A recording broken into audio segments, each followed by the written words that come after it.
Hello, welcome to the TSG YouTube channel. This video is about the customer portal. Some folks who've been around a little while might know it as Beetil or GoToAssist Service Desk. It's been bought and rebranded a couple times along the way, but this is the tool, the mechanism that you request service from tech support group.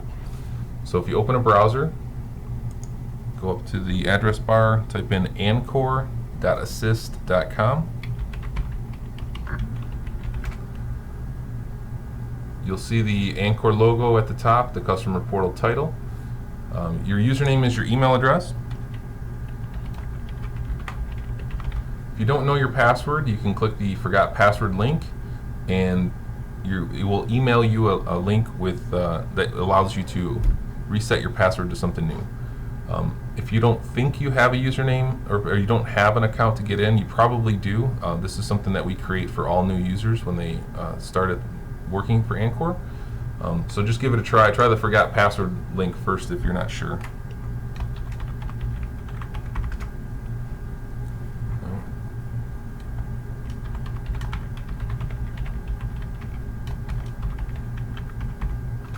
Apparently I forgot mine.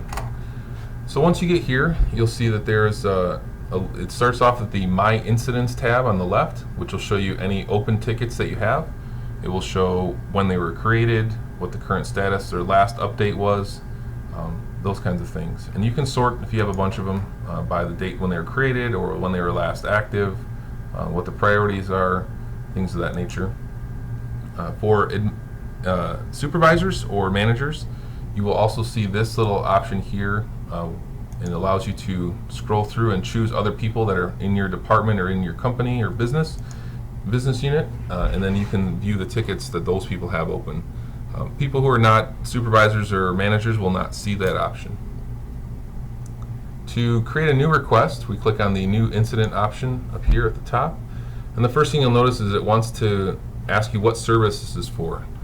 These are not mundane buckets that tech support wants to kind of be rigid and hold you to. These are supposed to reflect how the issue that you're trying to report affects you. So if this is, if you were in accounting and you're working on financial stuff in Great Plains, then you would choose Great Plains, and that way we know how this is affecting the company.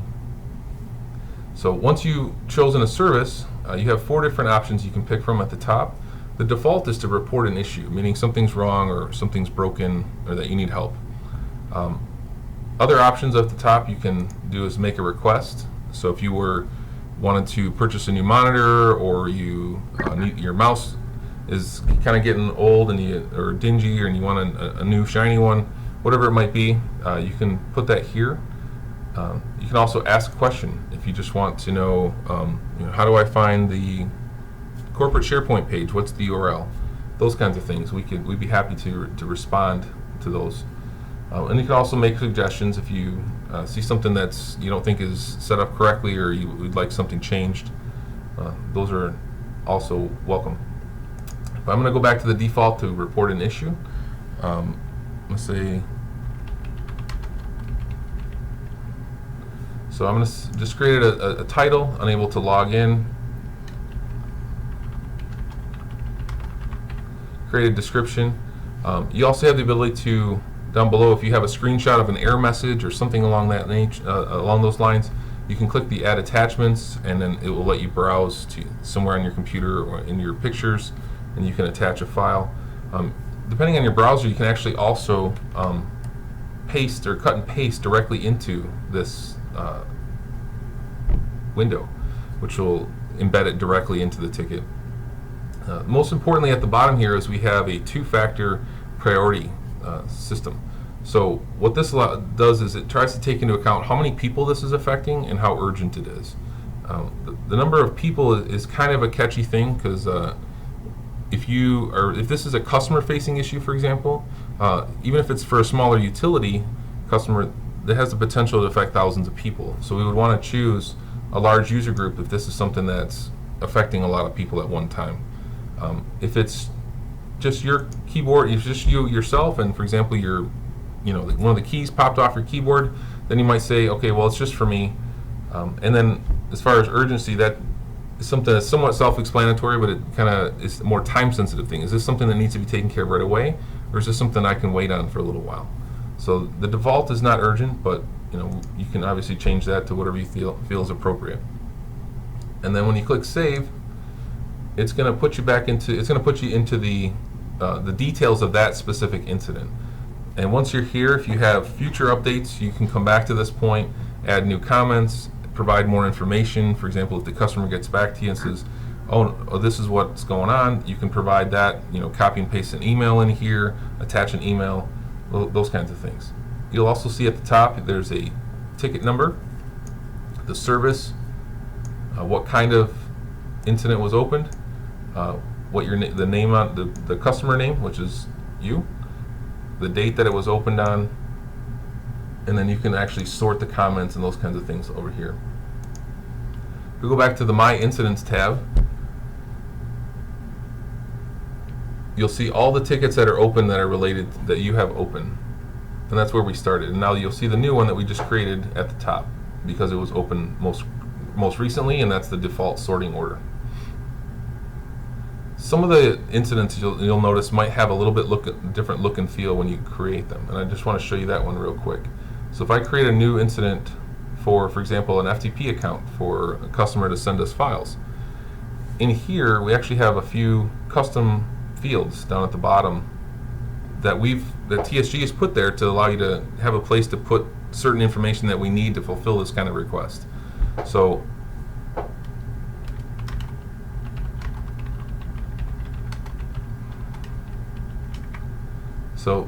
just for an example, this is not HAP is not a customer of ours at this point in time, but just using them as an example.